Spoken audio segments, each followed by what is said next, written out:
Allah subhanahu wa ta'ala hat das Paradies erschaffen und die Hölle erschaffen.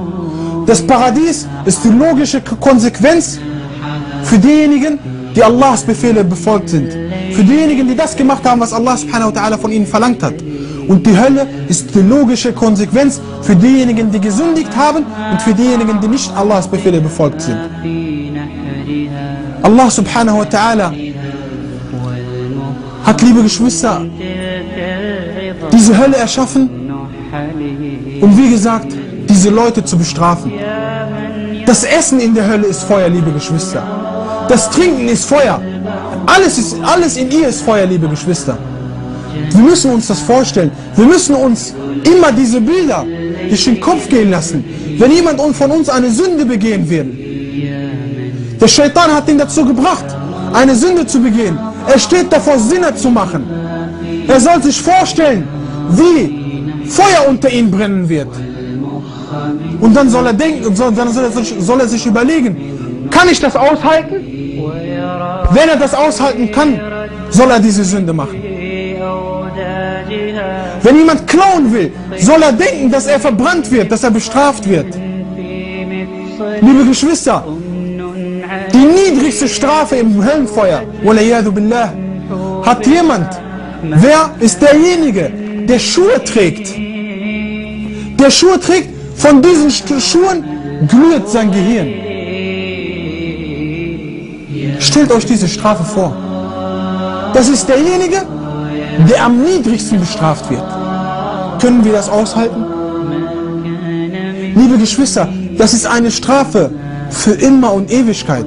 Wer Allah subhanahu wa ta'ala als Kafir, wer Allah subhanahu wa ta'ala, wer diese Dunya als Kafir verlässt. Auch wenn ein Muslim Sündiger ist, für einen Moment kannst du das aushalten? Ich glaube nicht, liebe Geschwister.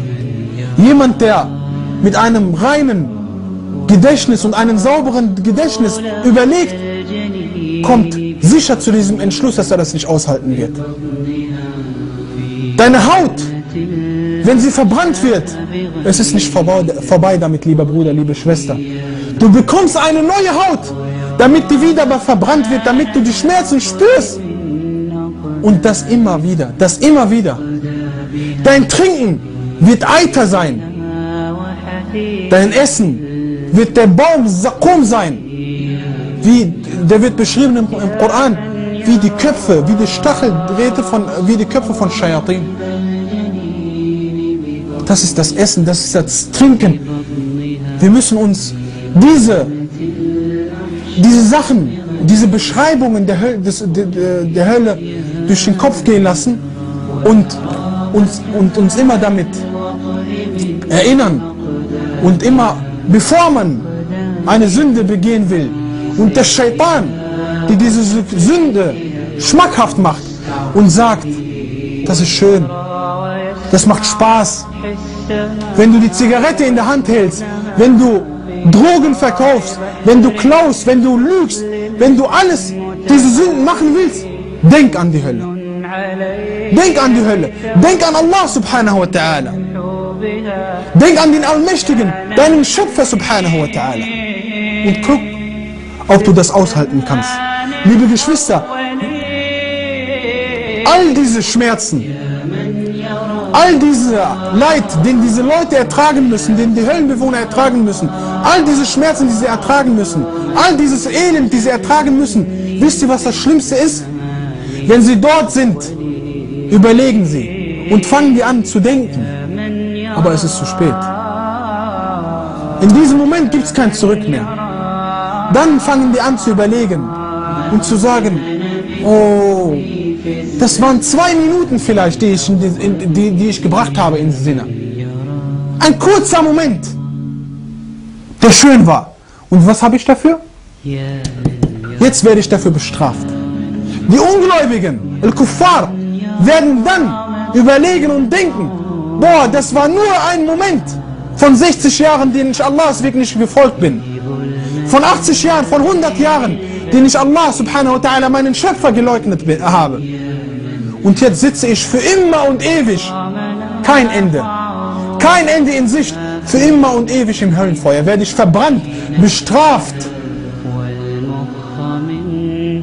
Und dann denken sie, warum habe ich nicht den Islam angenommen? Warum habe ich nicht den Weg von Muhammad sallallahu alaihi wasallam eingeschlagen? Warum habe ich nicht die Befehle von Allah subhanahu wa ta'ala eingehalten? Aber das ist kein Moment mehr von zurück. Da ist es zu spät, möge Allah subhanahu wa ta'ala uns vor so einem Ort bewahren. Und das Schlimmste noch ist das, wenn die sehen, die Leute, die das Paradies bewohnen, wie gut es denen geht, wie gut die es dort haben. Und dann sagen die, boah, hätten wir die nur gefolgt. Hätten wir nur das gemacht, was unser Schöpfer von uns verlangt hat. Es war doch nur ein kurzer Moment. Hätten wir nur gebetet. Lieber Bruder, liebe Schwester, du hast jetzt Zeit zu beten. Du hast jetzt die Chance zu beten. Du hast jetzt die Chance, Allahs Befehle zu befolgen. Tu das, bevor es zu spät wird, lieber Bruder, liebe Schwester. Weil dort sei dir 100% sicher. Dort wirst du auf deine Hände beißen und sagen, warum habe ich nicht Muhammad sallallahu alaihi wasallam gefolgt? Warum habe ich nicht gebetet? Warum habe ich Zina begangen? Warum habe ich geklaut? Warum habe ich dies, warum habe ich das nicht gemacht? Und dann ist es zu spät, lieber Bruder, liebe Schwester. Weil man dann sieht, dass es alles keinen Sinn mehr hat.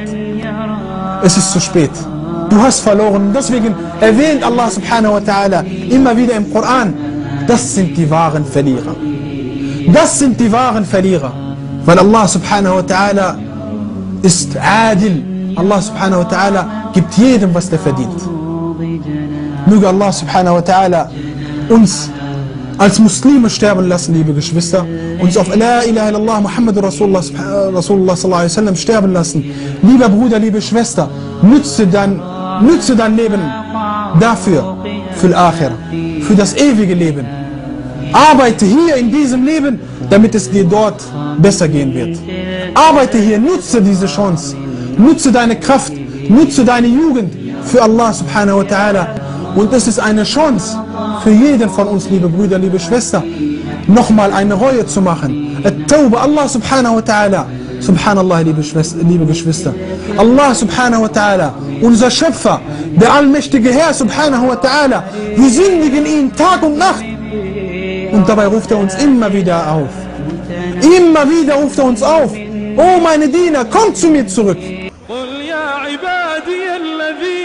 أسرفوا على أنفسهم لا تقنطوا من رحمة الله لا تقنطوا من رحمة الله إن الله يغفر الذنوب جميعا إنه هو الغفور الرحيم وأنيبوا إلى ربكم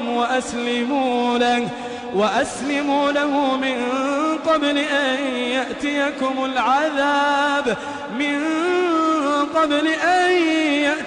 العذاب ثم لا تنصرون.